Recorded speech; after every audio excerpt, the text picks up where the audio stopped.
मराठवाडा आणि लातूर इथे पावसाने हाहाकार माजवलेला आहे. शेतकऱ्यांचं अतोनात नुकसान झालेलं आपण सारे पाहतोय. शासनाने याची गंभीर दखल तातडीने घेतली पाहिजे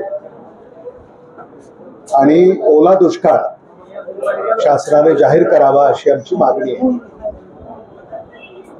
पालकमंत्र्यांना आम्ही तसं निवेदन देणार आहोत आणि मुख्यमंत्र्यांनी तातडीनं या संदर्भामध्ये निर्णय घोषित करावा अशी आमची मागणी आहे. त्या संदर्भामध्ये मुख्यमंत्र्यांना देखील आम्ही अवगत करू.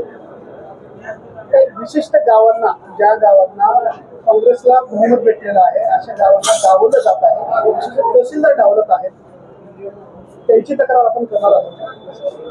ते जिल्ह्यामध्ये अलीकडे नव्याने सुरू झालेलं आहे की जे गावं सरकार बरोबर आहेत त्यांना मदत मिळेल, जी गावं सरकार बरोबर नाही आहेत त्यांना मदत मिळणार नाही.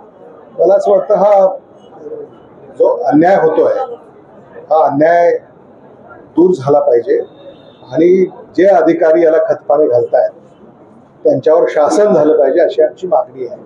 काही ठोस पुरावे आमच्यापर्यंत आलेले आहेत, ते पुरावे देखील आम्ही शासनाच्या निदर्शनास आणून देऊ.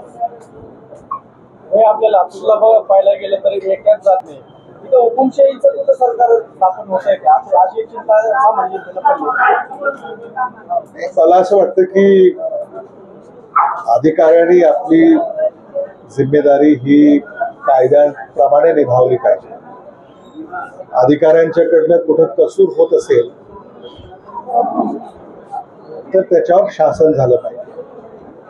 आणि लातूरमध्ये असं कधी जातीपातीचं राजकारण किंबहुना चर्चा यापूर्वी कधी अशी घडली नाही आणि तसं होऊ नये अशी माझी अपेक्षा आहे.